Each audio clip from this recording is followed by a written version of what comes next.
Alors maintenant, on va passer deuxième partie du cours. Il y a trois parties. C'est-à-dire pour donner tout le cours, il nous faut trois parties. Alors maintenant, on passe à la deuxième. La deuxième, on parle de quoi? On parle de grande 2, ce sont les opérations dans l'ensemble de P de E. On a dit la dernière fois, la P de E, c'est l'ensemble de toutes les parties d'un ensemble, c'est-à-dire chaque partie qui est incluse dans E est un élément de P de E. Bon, alors on commence. On va commencer premièrement par l'intersection. L'intersection, soit E un ensemble, petit a, définition. On considère deux parties A et B, deux parties d'un ensemble E. On appelle l'intersection de A et B l'ensemble des éléments qui appartiennent à la fois, au même temps. Qui appartiennent au même temps à A et à B. C'est-à-dire à la fois.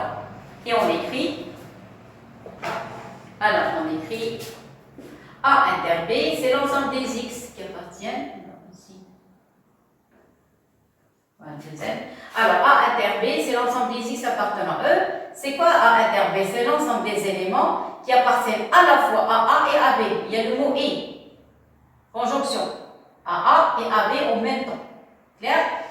Alors, petit b. On va passer aux propriétés. Propriétés concernant les intersections. Alors, l'intersection, comme on a dit, sont les éléments en commun entre A et B. C'est-à-dire deux parties. Maintenant, si vous avez l'intersection de A, avec lui-même, donc c'est A. Les éléments qui appartiennent à la fois à A et à A, c'est A. Les éléments qui appartiennent à la fois à A et l'ensemble vide, ben, l'ensemble vide ne contient aucun élément. Donc les éléments qui appartiennent à la fois à A et l'ensemble vide, c'est l'ensemble vide, il n'y a rien du tout. Maintenant, c'est quoi l'intersection de A inter B? L'intersection, c'est une partie qui est à la fois... donc je vais vous faire un petit dessin ici. Mais ici, j'ai envie de faire une démonstration. Donc regardez, je vais faire deux dessins ici. Je vais prendre deux autres couleurs. Je vais prendre, admettons, le rouge et le vert, ou bien le noir, ce que vous voulez. Voilà, je vais considérer les deux ensemble. Voilà, regardez, voilà le A. Et voilà le B. Voilà le B. Ça va? Alors, c'est quoi l'intersection? C'est la partie en commun entre les deux. Je vais la mettre en vert. Donc, la partie verte, regardez la partie verte. C'est ça ce qu'on appelle, voilà, une flèche. Ça, c'est une flèche, c'est A inter B. Et vous remarquez que l'intersection, elle est très petite par rapport à A et B. Regardez, vous voyez, ce sont les éléments qui appartiennent à la fois à la partie rouge et à la partie noire. Donc, A inter B est un ensemble plus petit que A. A inter B est un ensemble plus petit que B. C'est-à-dire A inter B, elle est incluse cette partie dans A. Et A inter B, elle est incluse dans B. Clair? Donc, regardez la... Attendez, dans la couleur bleue. Voilà. Donc, vous avez A inter B, la partie verte, elle est à l'intérieur de A. Et la partie verte, elle est à l'intérieur de B. Donc, A inter B n'est plus dans A. De même, A inter B n'est plus dans B. Clair? Regardez la partie verte. Elle se trouve en même temps dans la partie noire et dans la partie rouge. Clair? Maintenant, si vous avez A inter B inter C, vous pouvez changer les parenthèses, on n'a pas de problème. Donc, vous pouvez écrire A inter B inter C, comme vous pouvez écrire A inter B inter C. Vous pouvez changer les places des parenthèses. Clair? Maintenant, il reste la dernière parenthèse, la dernière propriété. Celle-ci, j'ai envie de faire sa démonstration. Parce que les quatre premières sont, enfin c'est pas 4, sont 8. Regardez des deux côtés. Non, pas 8, non, 7. Vous avez ici 6, ici c'est la 7e. La dernière, c'est pas évident. Enfin, c'est évident, mais il faut une démonstration. Si vous avez A inter B est égal à A, donc A est inclus dans B. Je répète, si A est inclus dans B, l'intersection entre A et B, elle va être égale à A. Donc je vais faire un petit dessin et on va faire une démonstration. Comme ça, on va apprendre à faire une démonstration. D'accord? Je vous donne le temps de... Voilà, attendez, je vais dessiner. Voilà, ça c'est l'ensemble B. Vous voyez, A est à l'intérieur, se trouve à l'intérieur. Donc le A, voilà. Vous avez vu, donc le A, c'est cette partie. Vous remarquez, le A il est intérieur de B. Donc si A est à l'intérieur de B, donc l'intersection entre A et B, les éléments en commun entre A et B, c'est la partie A. Parce que A se trouve à l'intérieur de B. Alors, on va faire une démonstration. Vous remarquez ici que vous avez une équivalence. Alors, si vous avez une équivalence, c'est-à-dire on va faire deux démonstrations. Aller et retour. Bien, on va commencer par l'aller. C'est quoi l'aller? L'aller, c'est-à-dire on suppose que quoi? Que A inter B, que A est égal à A inter B. A inter B. Je pars comme ça. Vous voyez, ça c'est le retour et ça c'est l'aller. Qu'est-ce que je vais montrer? Si je suppose que A inter B est égal à A, vous pouvez changer, moi j'ai changé les places. J'ai écrit A est égal à A inter B, je vais prouver que A est inclus dans B. Alors, qu'est-ce que je vous ai dit la dernière fois? Vous avez une partie P, une partie Q. Quand vous voulez montrer que P implique Q, donc surtout dans la partie des ensembles, vous partez d'une partie de Q, on va commencer la démonstration, on va se bloquer, on va utiliser les hypothèses et après on continue la démonstration. Ça y est? Alors, qu'est-ce qu'on veut montrer ici? On veut montrer que A est inclus dans B, donc je vais choisir un élément de A, n'importe lequel, et je vais le trouver dans l'ensemble de B. Alors, soit X appartenant à A. Je vais trouver ce X dans l'ensemble de B. Ça y est, je me bloque, je ne sais rien faire. Mais d'après la supposition, on a A est égal à A inter B. Je s'implique que X appartient à A inter B. Pourquoi? Parce que A est égal à A inter B. Or, c'est quoi la définition de A inter B? La définition de A inter B, l'ensemble des éléments qui appartiennent à A et à B. C'est-à-dire ce X appartient à A, se trouve à l'intérieur de A et se trouve à l'intérieur de B. Donc, ceci implique que X appartient à B. Donc, je suis parti de quoi? Je suis parti de soit n'importe quel X appartenant à A et j'ai trouvé ce X appartient à B. Donc, ça veut dire quoi? Ça veut dire que l'ensemble A est inclus dans l'ensemble de B. Tout le résultat. Voilà. Vous voyez? Ça, c'est l'aller. Maintenant, le retour. Le retour quoi? Qu'est-ce qu'on suppose? On suppose qu'on a déjà. On suppose que A est inclus dans B. On suppose que A est inclus dans B. Et je vais montrer que A est égal à A inter B. Tiens, regardez d'après le dessin. D'après le dessin, on sait déjà, d'après les définitions, que A inter B se trouve à l'intérieur de A. On le sait. Maintenant, il suffit de montrer quoi? Que A est à l'intérieur de B. Pourquoi? Parce que pour montrer que deux ensembles sont égaux, regardez ici, vous avez une égalité. Égalité. Alors, une petite remarque ici, je vais l'écrire. On marque. Si vous avez deux ensembles égaux, A est égal à B, qu'est-ce que ça veut dire? Ça veut dire que A est inclus dans B et B est inclus dans A. Le mot de liaison, c'est un et. Regardez. Vous voyez? Alors, donc je vais encadrer les propriétés, les remarques. Donc, quand vous voulez montrer que deux ensembles sont égaux, il suffit de montrer que le premier est inclus dans le deuxième et le deuxième est inclus dans le premier. Clair? Alors, nous, qu'est-ce qu'on veut montrer? On veut montrer que A inter B est égal à A. Qu'est-ce qu'on sait déjà? On sait déjà que A inter B est inclus dans A, d'après la définition d'intersection. Donc, on a déjà une inclusion. Déjà. Ça y est? Alors, je vais écrire, on sait que,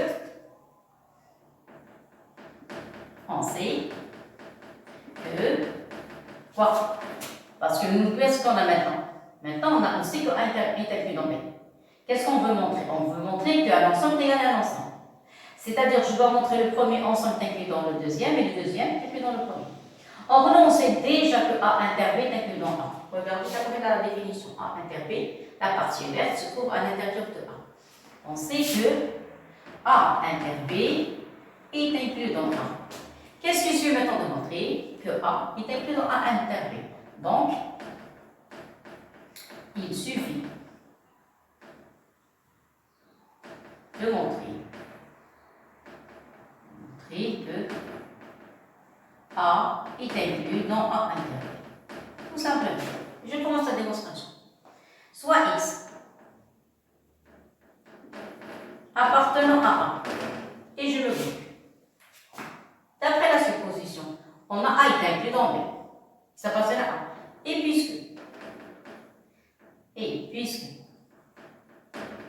quoi? A est inclus dans B, c'est A se trouve à l'intérieur de B. Transitivité. X appartient à A est inclus dans B. Donc, X appartient à B. Donc, voilà, et puisque, donc, X appartient à B. Vous êtes d'accord? Je répète, par transitivité, vous avez X appartient à A, et A est inclus dans B, donc X est inclus dans B. Ça veut dire quoi? X et X appartient à B. Donc, X appartient à A, et X appartient à B, donc X appartient à l'intersection. Et on a trouvé. Donc on a quoi? On a X appartient à A, le voilà, et X appartient à B, donc quoi? Donc X appartient aux deux ensemble. Donc X appartient à A inter B. Donc si X appartient à A inter B, ça veut dire quoi? Mais X appartient à quel ensemble? D'après le départ, on a pris X appartient à A. Donc, X, donc le A, puisque X appartient à A inter B, et X se trouve dans l'ensemble A, donc A est inclus dans A inter B. Et voilà. Alors, qu'est-ce qu'on a prouvé? On a prouvé que A inter B est inclus dans A. Vous mettez les couleurs, vous êtes d'accord? On répète. Le début de la démonstration, une partie qui est simple, une partie un petit peu compliquée. L'allée, c'était simple. L'allée, on avait déjà A est égal à A inter B, on montre que A est inclus dans B. Alors, je répète, pour montrer que A est inclus dans B, vous allez prendre un élément de A, vous allez le trouver dans l'ensemble de B. Alors, soit X un élément de A, or A, d'après la supposition, est égal à A inter B. Donc, j'ai remplacé le A par A inter B. Donc, X appartient à A inter B. Si X appartient à l'intersection, donc elle se trouve dans les deux ensembles. Regardez l'intersection, X se trouve dans l'ensemble A et dans l'ensemble B, les deux à la fois. Donc, puisque X appartient à l'intersection, donc X appartient à B. Donc, qu'est-ce qu'on a pris? On a pris le X dans A et on a trouvé le X dans B. Donc, automatiquement, l'ensemble A est inclus dans l'ensemble B. Voilà, ça, c'est la première partie. Maintenant, la deuxième partie. Maintenant, on suppose le contraire. On suppose que A est inclus dans B. Et on montre que A inter B est égal à A. Mais ici, tout à l'heure, j'avais une inclusion, maintenant j'ai une égalité. Quand vous avez égalité entre deux ensembles, vous avez deux démonstrations à faire. Vous devez montrer que A est inclus dans B et B est inclus dans A. C'est-à-dire, qu'est-ce qu'on doit montrer ici? On va pouvoir montrer que A inter B est égal à A. Mais j'ai déjà une partie déjà faite d'après l'énoncé. D'après la définition, c'est quoi A inter B? A inter B, c'est la partie verte. La partie verte, elle se trouve à l'intérieur de A, donc on le sait déjà. On sait que A inter B est inclus dans A, d'après la définition de l'intersection. Maintenant, il suffit de montrer quoi? Il suffit seulement donc de montrer que le contraire, A est inclus dans l'intersection. Parce que si le premier ensemble est inclus dans le deuxième est inclus dans le premier, donc les deux ensembles sont égaux. Alors, qu'est-ce qu'on va voir? Qu'est-ce qu'on va faire? On va prendre un X de A et on va le trouver à l'intérieur de l'intersection. C'est ce que j'ai fait, soit X un élément de A, voilà le début de la démonstration. Mais d'après ce qu'on a supposé, on a supposé que A est inclus dans B. Donc, puisque X appartient à A, et puisque A est inclus dans B, donc X se trouve à l'intérieur de B. Ça veut dire quoi? Que X appartient à A, voilà, X se trouve à l'intérieur de B. Donc, X se trouve dans l'ensemble A et X se trouve dans l'ensemble B. Donc, elle se trouve dans l'intersection. Donc, X appartient à l'intersection. Mais X, j'ai pris dans quel ensemble? J'ai pris dans A. Donc, j'ai pris X dans A et je l'ai trouvé dans l'intersection. Qu'est-ce que ça veut dire? Ça veut dire que le premier ensemble est inclus dans le deuxième. Et par conséquent, moi, je n'ai pas assez de place, je vais terminer ici. Et je vais écrire en bleu. On va terminer la démonstration correctement. Et par conséquent,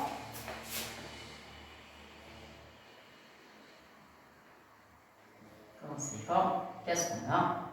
Qu'est-ce qu'on a retrouvé? Au début, on avait A inter B inclus dans A. Ici, A est inclus dans A inter B. Et par conséquent, A est égal à A inter B. Vous avez une double inclusion, donc vous avez une double inclusion, donc vous avez une égalité. Voilà, on a terminé avec l'intersection. Maintenant, on va passer l'union. Ça y est, on passe à l'union. Soit E. Alors vous avez E, un ensemble, soit A et B, deux parties de E. On appelle l'union de A et B, de l'ensemble A et l'ensemble B, l'ensemble des éléments de E qui appartiennent à A ou bien à B, ou bien dans cet ensemble, ou bien dans l'autre, ou bien les deux à la fois. Donc il y a le mot ou, regardez l'intersection, il y a le mot et. Donc ici vous avez une conjonction, et de l'autre côté vous avez une disjonction. Vous avez vu, c'est toujours, on travaille toujours dans le cas de la bougie. Alors, donc le X, on a dit, appartient à A ou bien à B, c'est-à-dire il peut appartenir aux deux ensembles au même temps. Donc voilà l'ensemble. Ce qui est rouge, c'est l'ensemble, le grand ensemble, c'est le E. A, c'est la partie bleue. B, c'est la partie noire. L'union, c'est quoi? C'est la partie verte, toute la partie verte. Donc vous avez la partie verte, voilà. Je vais l'appeler A union B.